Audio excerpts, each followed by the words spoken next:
эпидемии. Я хочу, чтобы каждый американец приготовился к тяжелым дням, которые нас ожидают. Нам предстоит пройти через очень трудные 2 недели. Потом, наконец, как прогнозируют эксперты, мы увидим свет в конце тоннеля. Университета Хопкинса за последние сутки умерли 865 человек. Так много погибших от вируса в США еще не было. Накануне пресс-служба Белого дома опубликовала шокирующие экспертные прогнозы. По расчетам, при худшем сценарии в стране от вируса умрет более 2 миллионов. В Америке за последние сутки зафиксировано рекордное количество жертв коронавируса. Почти 800. Заболевших уже около 200 тысяч.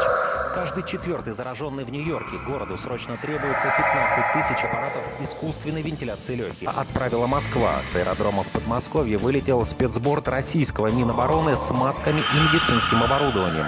О помощи на днях в телефонном разговоре договорились Владимир Путин и Дональд Трамп.